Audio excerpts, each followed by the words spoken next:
All right, we're going to go. One kind of scares me. I don't know. All right, we're going to go 3, 2. Go, go, go, go, go.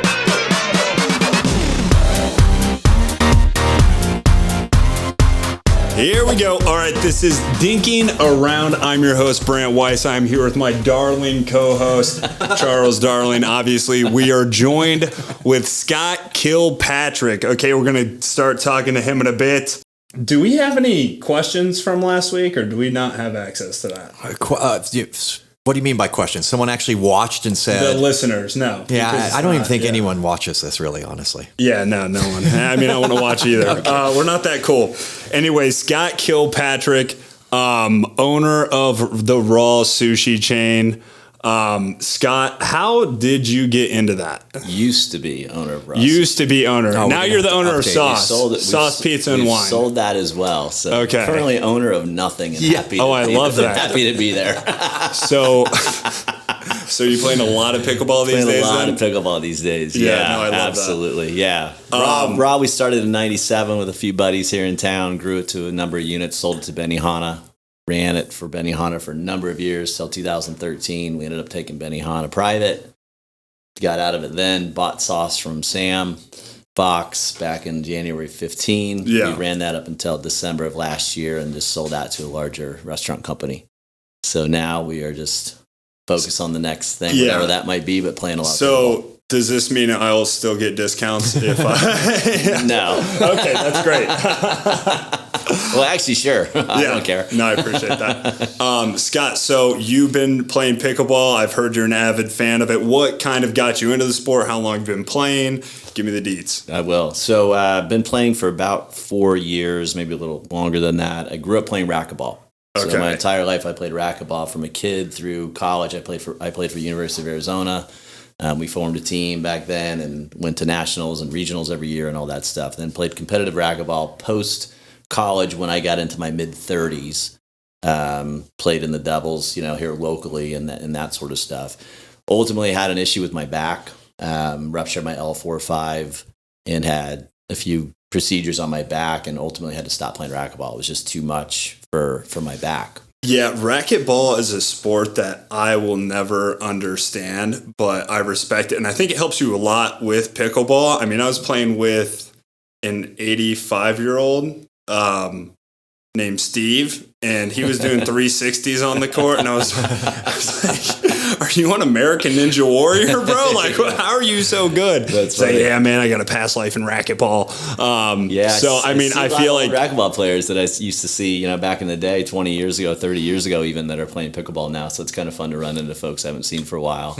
But I have 2 sons, 26 and 24. My youngest son's been dating the same gal for a number of years now. And it was actually her father who started playing pickleball. And he was like, hey, you used to play racquetball, right? And I said, yeah, man, it's been a long time. He's like, pickleball. I'm like, never heard of it. Yeah. And I went with him and, we didn't have any paddles or anything. We just started playing and instantly addicted to it. Then you got hooked. Instantly addicted to it. Now, didn't understand the game. Yeah. I mean, the scoring was like, wait, what's the score? 0-0-2 or the 3 numbers were throwing me off for a while. Dude, I still don't understand. Playing racquetball, I like to hit the ball hard. Yeah.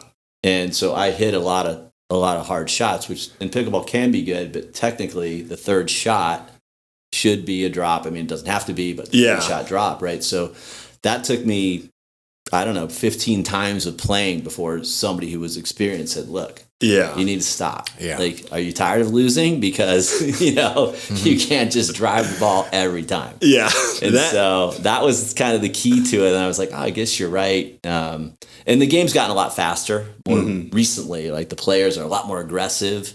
And you still see really long dink rallies, but there's a lot of drives and a lot of hard hitters and a lot of younger tennis players. So the game is definitely sped up. It's not like your father's pickleball or your grandfather's pickleball anymore.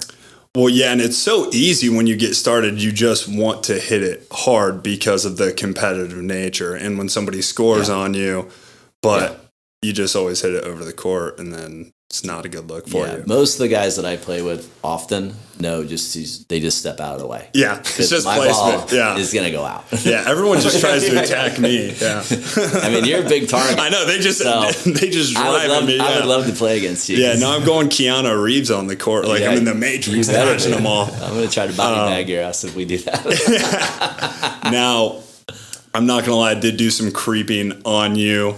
Let's get the non-humble bio version of Scott, because no, go ahead.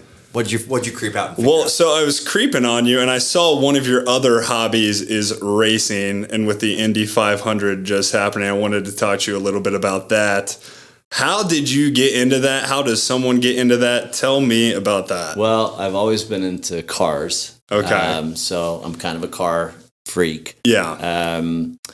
I got into racing, let's call it that. It's not really racing, but like NASA events or SCCA events where you go and it's timed, right? So in 2000, I bought a car that I could track, and that's how I got started. And then from there, we have multiple, like my kids and I have been going to the track since they were 16. Yeah. And so we have, everybody laughs, but we have a few Mini Coopers that we like to race. Those are good track cars. Those are. You're in the Italian Job, that movie? Yeah, so Matt Damon on him? I was an early adopter of the Mini Cooper when they brought it over for the first time in 2002. Yeah. So I was on the list for a long time. I got one of the early ones.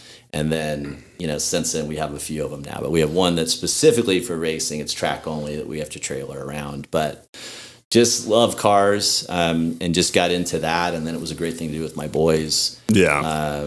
Now we haven't been out too much lately, but I'm a member of a private tracker called Apex in Maricopa, which is sounds rich. It's really cool. It's super cool. Yeah. So we show up in our Mini, and we kind of get chuckled at, but it's pretty quick. No, that's kind of a flex though.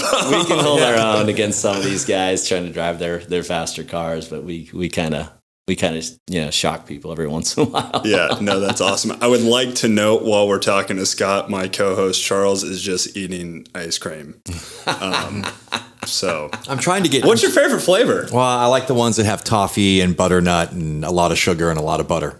I'm trying to get I'm really excited about tonight. I'm excited about what's taking place tonight. That's how I met Scott, despite Todd, who's going to be with us as well tonight, and wish we had him on for tonight's episode. They've known each other a long time, and now the worlds are coming together.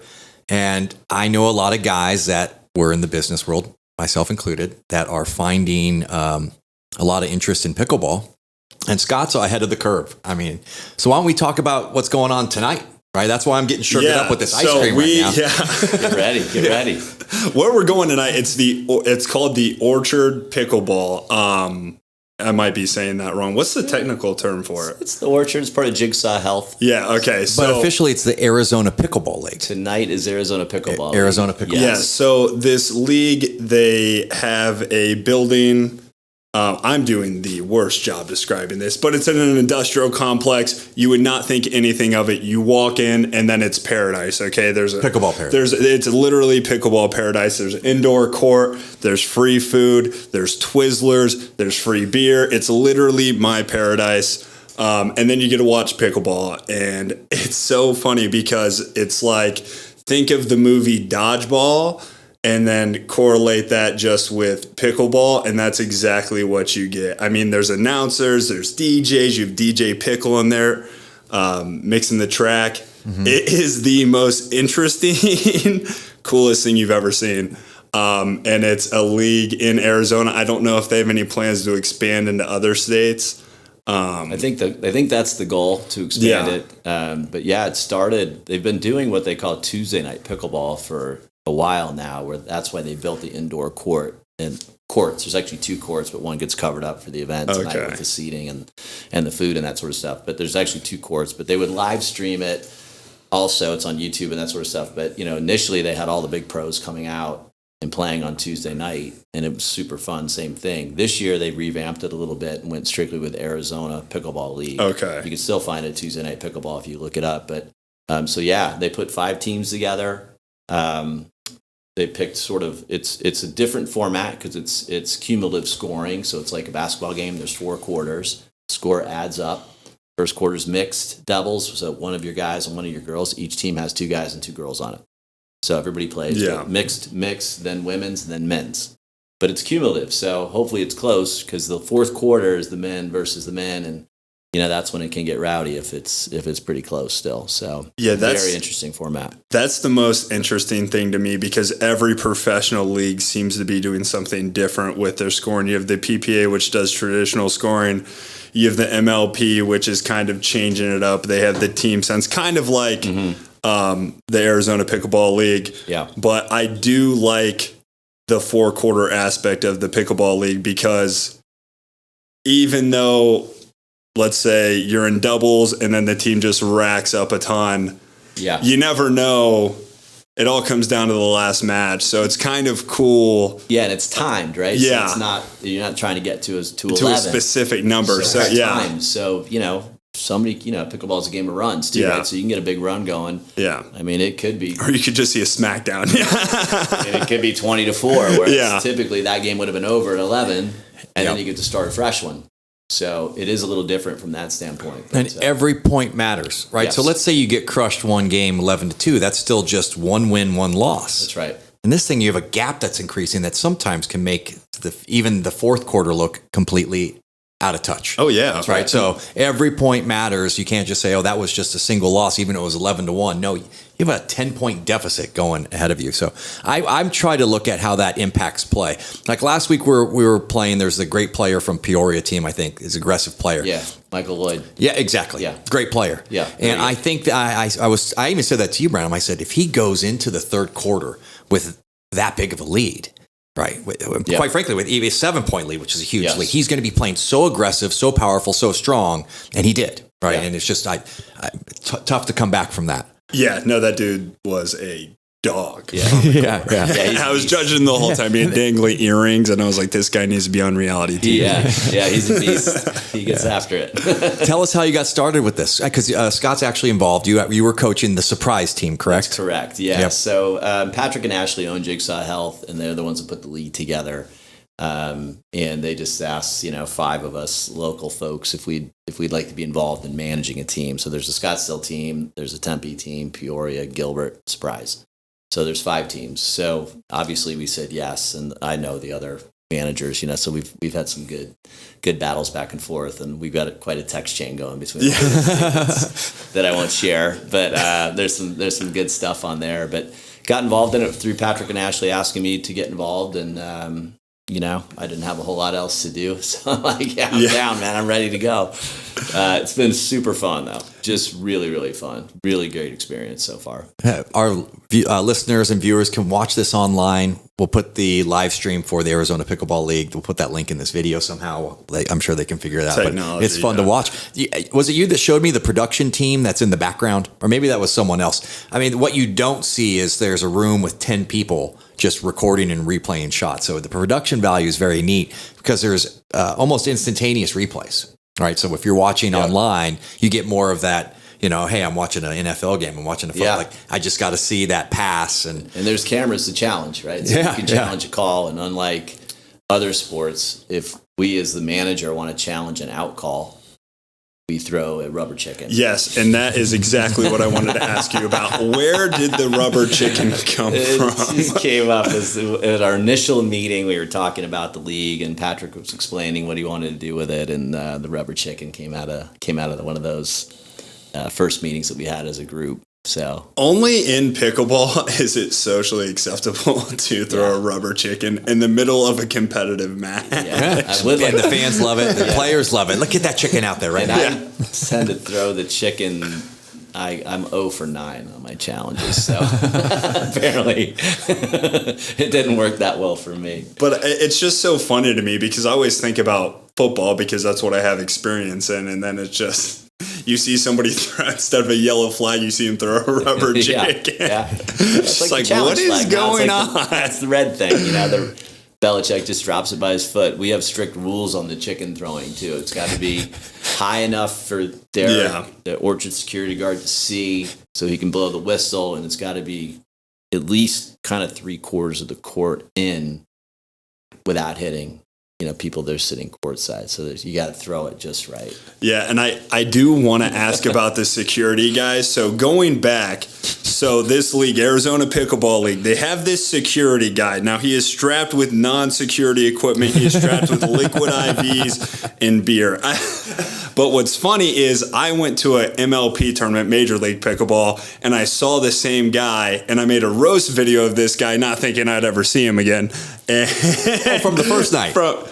No, I'm talking months ago. I went to a tournament down in Mesa. The MLP was hosting an event, and he was there rubbed up with some girl. And I was like, that's not a real security guy. I was so confused, but I couldn't figure it out. So I just made a roast video on him. And that is funny. Come to find out, I saw him last week. He's legit. How did we find this guy? He's... I don't know if I should tell too much about him. He probably wants to keep a mystery, but he's actually a golf pro. Oh, really? No kidding. How about that? Okay. Wow. I love that. It's funny. I mean, the OSG, they call him, and he's pretty famous on Instagram too. I have to follow him on Instagram, but he's very popular. He and I are doubles partners. In terms the security guard. He plays pickleball. He's doing this because he loves it. I know. I love this. This is good. We're getting juicy here. Yeah, so we play in the 50-plus bracket because we're that age. But it puts a lot of pressure on us because we go to the tournaments and everybody recognizes him. And there's a lot of people want their picture taken with him. And then when you play against him, like everybody wants to beat the security guard. Yeah. So it's like added pressure for us. Everybody wants to beat us. You just have this. That's right. Yes. So we're at an unfair advantage, when we're playing together. But yeah, it's pretty funny. That is. I had no idea. Yeah, dude. You show up at the match and people, your opponents will look at you and then you're like, are you the security guard? And it's like, yes. I did try looking him up, but I was just typing security guard. Couldn't find him, but he's got some really funny stuff, measuring the nets and like it's pretty creative. Yeah, guys, the amount of money invested into Arizona Pickleball League is insane. Now, is there plans for growth within Arizona? Like, we're going to hit different cities? Yeah, we'll see. I mean, right now, season 1 is going to end a week from today. Okay. So today's a semifinal match. Next Tuesday's the final match for the league, depending upon who wins tonight. And then, they're going to probably take the summer, regroup, talk about it, figure out how we can make it better, as a group, and more than likely get season 2 started here in probably September. Yeah. Awesome. No, that's cool. Maybe add teams, maybe add a couple players, maybe we do a draft, maybe we do, who knows? Yeah. In terms of figuring out what the teams are and that sort of thing. Yeah, no, that's cool. Isn't that the beauty of what's taking place right now with pickleball? You really can't do anything wrong. As long as you're doing it, putting it together, like what's going to take place tonight is beautiful. Is it perfect? Who knows? It could be the perfect format forever. But there's so much, it's where I feel like we're still so new. I know that there's people that said, it's been around since the 70s. It's been around. Right. But you're right. The game is evolving. It's changing. And certainly the amount of people entering into it. I feel that we're at the birth of something that's exploding. It's even neat to see that each entity has its own spin and twist on it. And you throw a chicken in Arizona, maybe they throw a Yankee in Boston. But it's wild to see. So how much of your time right now, successful businessman, we established that, right? Yep. Has racing as a hobby, which is an exciting, energetic, passionate racing. And business can be addicting and competitive and something that we spend a lot of our time on. How much of your time is spent thinking about playing or focusing on pickleball? I probably play pickleball at least 12 to 15 hours a week. God, this is what I'm talking about. That kind of turns me on a little bit. And it's, it's hot now, right? So we start at like 6 in the morning on the weekends, and we can't necessarily play 3 or 4 hours as much because it gets pretty hot and the courts get crowded. But we do play at the Orchard a lot, so it's indoor. Mm-hmm. So we can play whenever we want. But yeah, so we usually, we kind of have a set days. We usually play Tuesday, Thursday nights, which I haven't been playing Tuesdays because of Tuesday night pickleball, but Saturday, Sunday mornings. And then just randomly, we'll go over to the Orchard at like 3 p.m. and hit it around for a couple hours.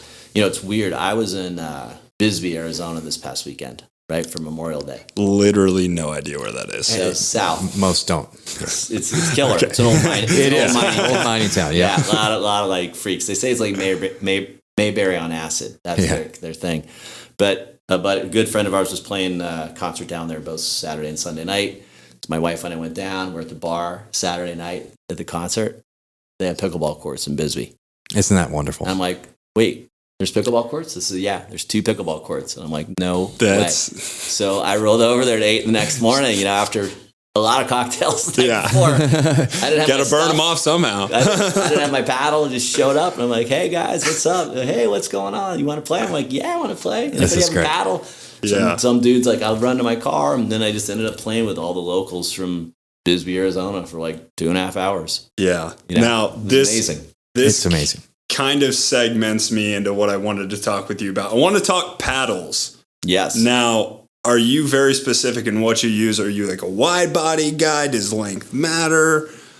Size matter? So yeah, I've used quite a few different paddles over the handful of years. Yeah. But, I mean, currently I'm using a paddle that's called Carbons, like CRBN. Mhm. I was Yeah. familiar with that. I had not. Yeah, they're all right. I've heard Proton. Oh, stop. Our Yeah. brand is slightly better. I was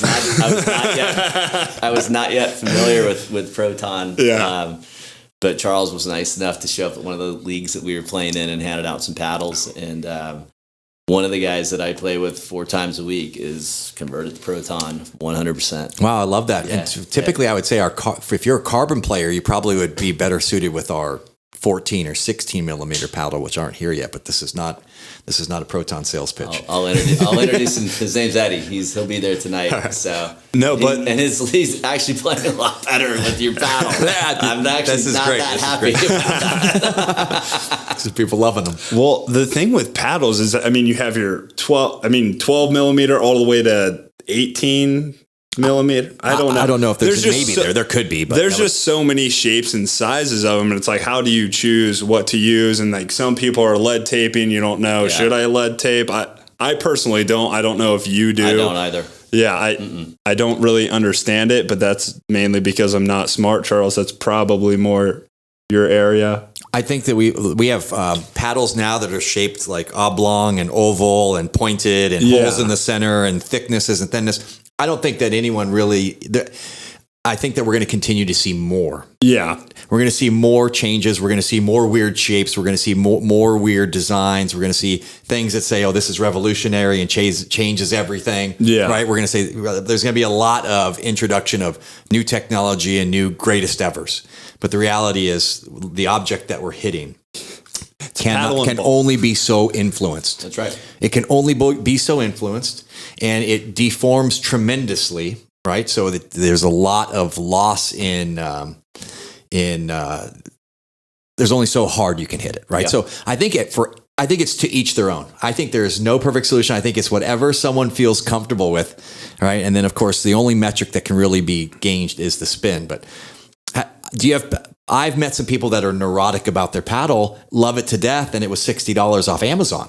And you hand them a Selkirk or one of the other premium paddlers, like, no, I don't like that, right? So it's just, I don't think there's a special recipe. I've done so much testing on paddles. Yeah. Exit velo. You've been into the lab. Yeah. Exit velo. Reset. Spin. Yeah.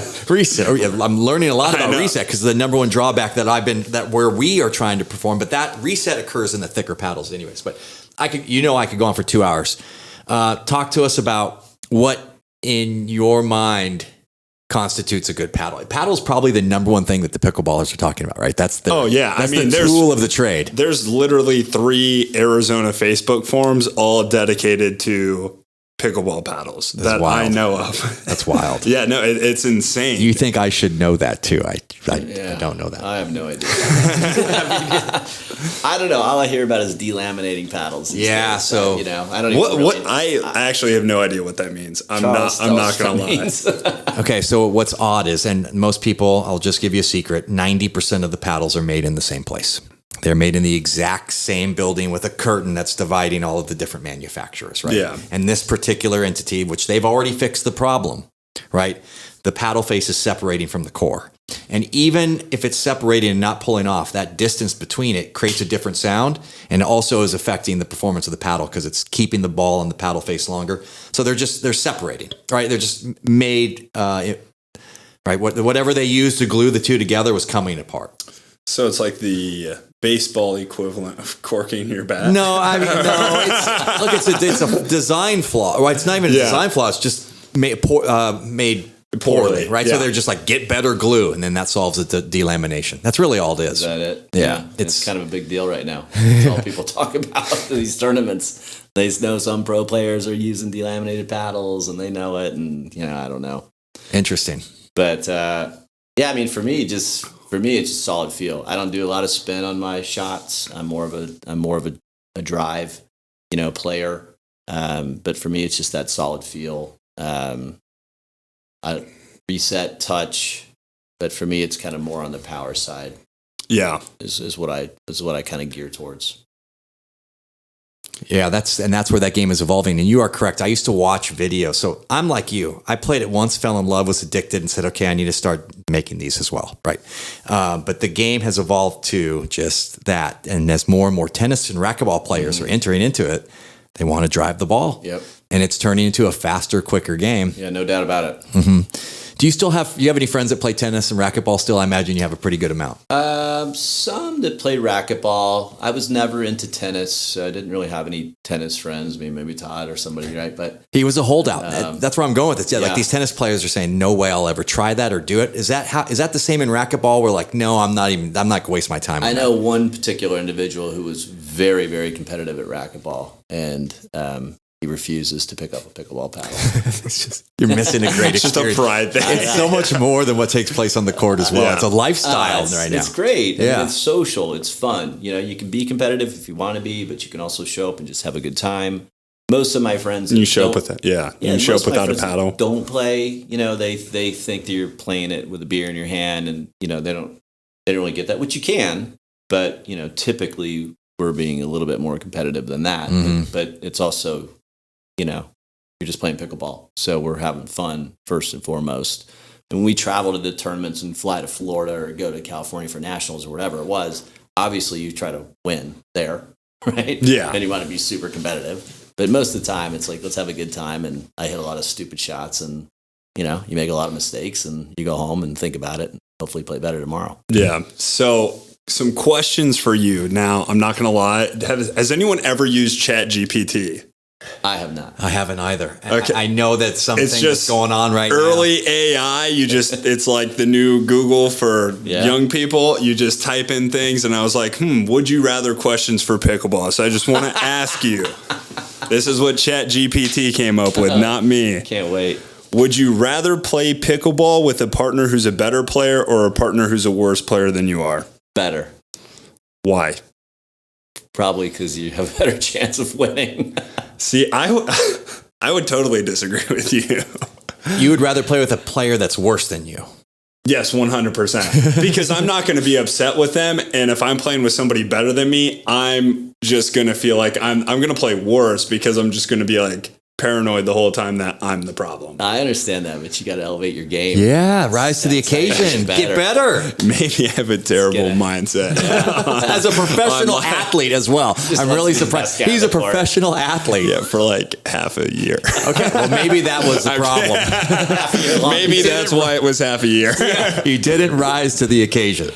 Half a year longer than the rest. So wait, I want to clarify something real quick. ChatGPT came up with these questions. Yes. That's mind-blowing. I literally just typed in, what are good questions? Yo, give me some would you rathers for pickleball. Wow. And it dropped 20 of them. Could it answer too? Could you say, what would Scott Kilpatrick answer to this question? This is one of the most powerful tools. It's actually freaky, and you can tell it's like kind of early AI. You'll ask it questions, and it's like, nah, man, it's 2023. I can't answer that. But it's such a powerful tool, and it's good when you want to get a different opinion on something, and when I work at home, so it's just like I'm talking to a wall. I'd rather talk to ChatGPT. Like, yo, how are you doing today? you could call me too. All right, I'm interested in ChatGPT's question too. Okay, so question 2: would you rather play pickleball in a tournament or a friendly game with friends? That's a good question.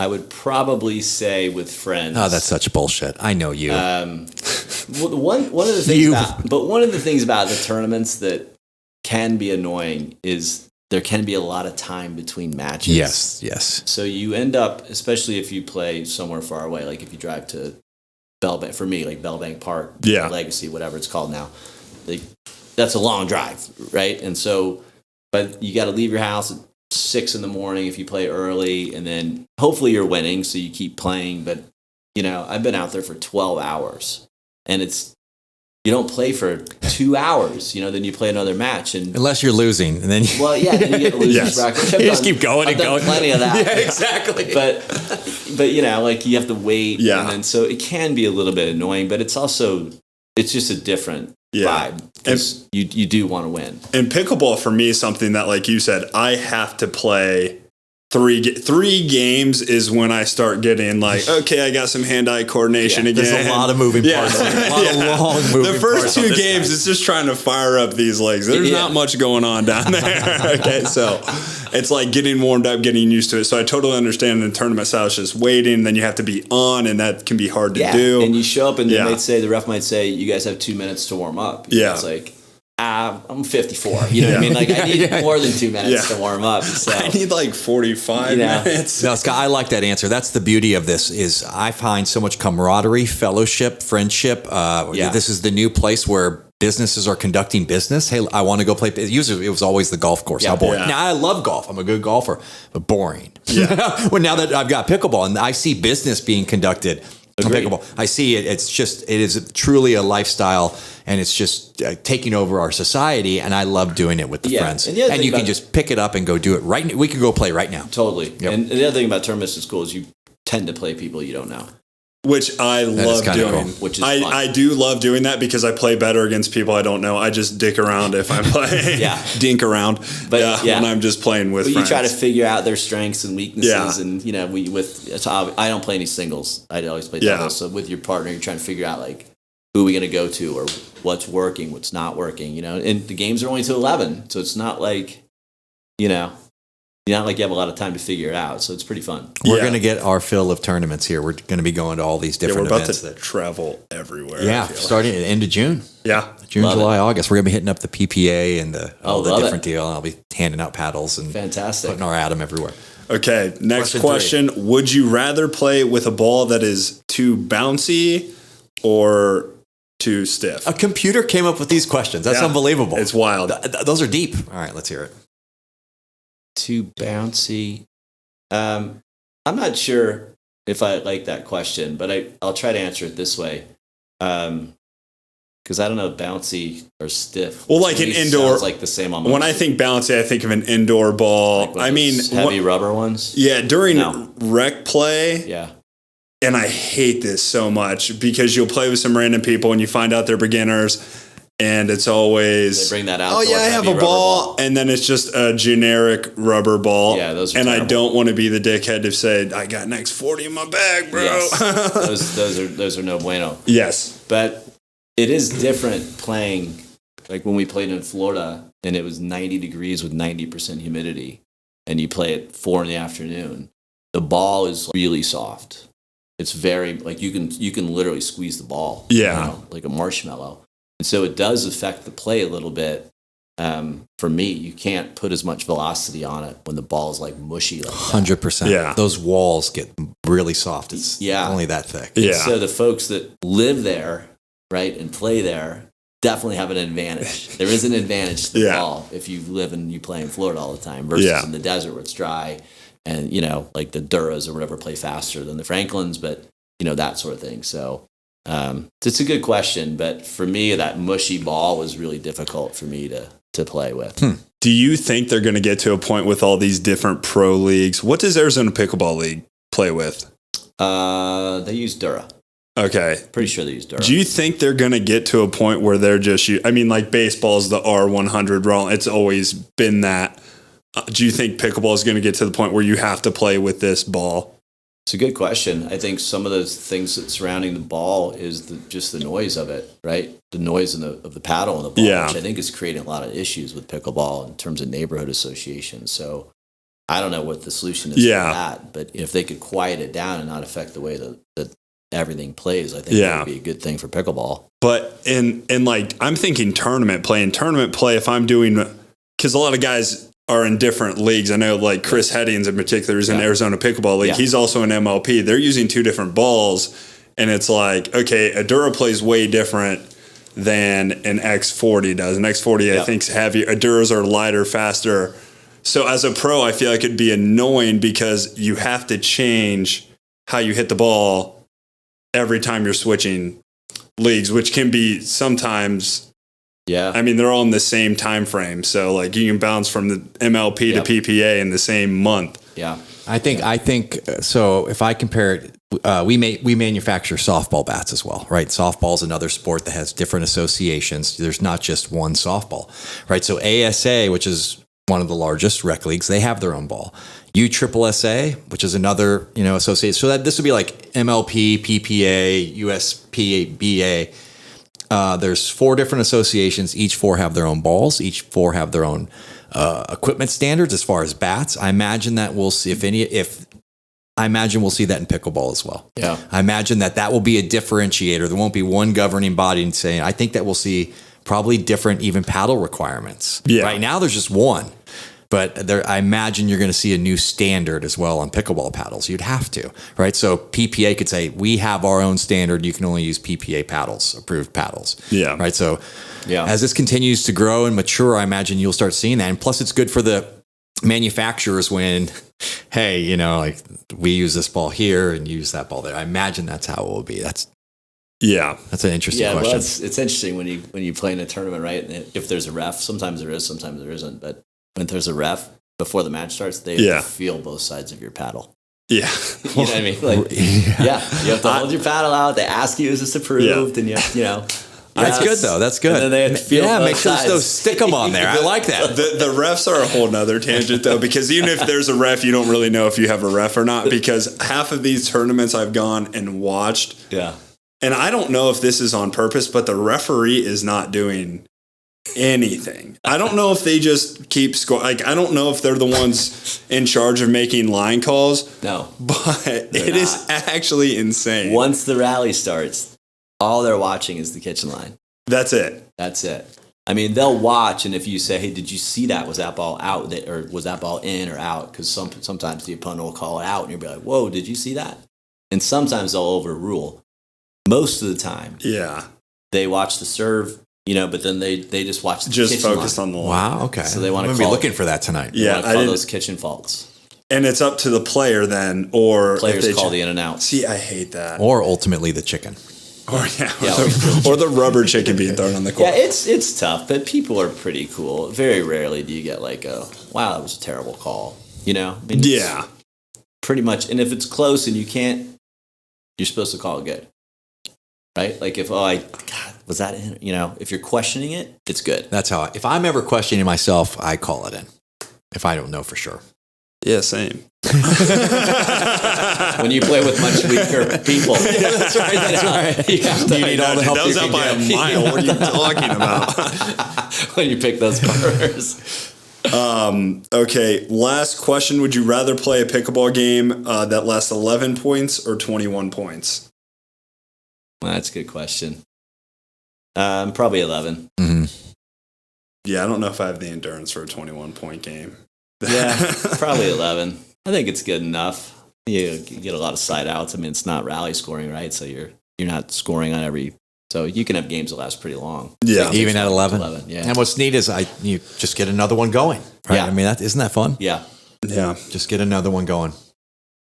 Well, that's really kind of all I have to talk about. It's time to go to the tournament, man. It is, 4:45. We have the Orchard Pickleball. Catch it on ESPN 8 The Ocho. I'm kidding, but I think it's on YouTube. It is. So catch that next week if this episode actually comes out in time.